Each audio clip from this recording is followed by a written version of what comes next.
Chapter 28: Why the Inner Circle was born. The Inner Circle Chess Club. I can't remember which character gave the team its name, but I do remember why it was born.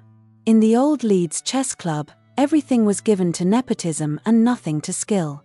Players who clearly didn't possess the ability or the experience to play in the first team were placed there at the expense of players who did possess the ability and the experience.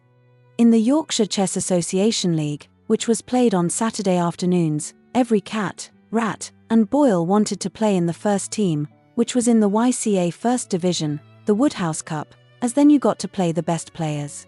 If you weren't picked for this team, the horror of horrors, you were compelled to play in the lower divisions, and that meant some weak player who would waste the whole of your Saturday.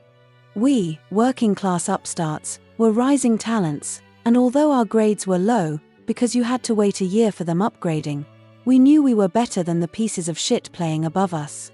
The favoritism which kept us locked out on Saturday persisted even to Wednesday nights and the LCA Evening League, and that, as they say, broke the camel's back.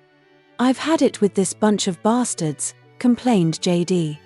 "Season's finished now, but what about setting up our own club in September?" Stuart added, "Okay, we'll have to start in the lower divisions for a season or two, but we're already having to play in them now. All this for the game of chess, you may think. But, you have to understand, chess was our lives, we lived for the game.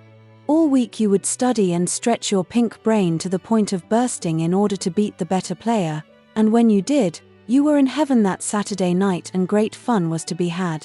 But if you were beaten, or worse still, if you beat yourself with a blunder, oh, the misery, the depression, and invariably you wouldn't even make it to the Victoria, but would offer some pathetic excuse and piss off home, almost suicidal, particularly when you were left with only Cilla Black and Blind Date to gawp at.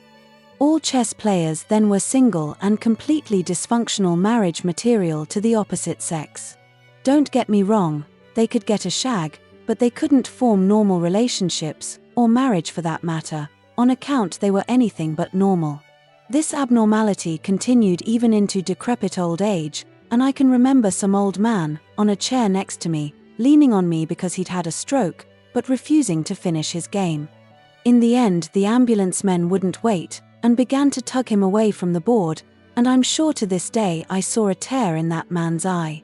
I couldn't be certain because just then at the other end of the tournament hall, a chair, unable to bear the weight of Jeff Hucknall's 30 stones, gave way completely and crashed to the floor with Jeff pulling half the table and pieces with him. I wonder whatever happened to Jeff.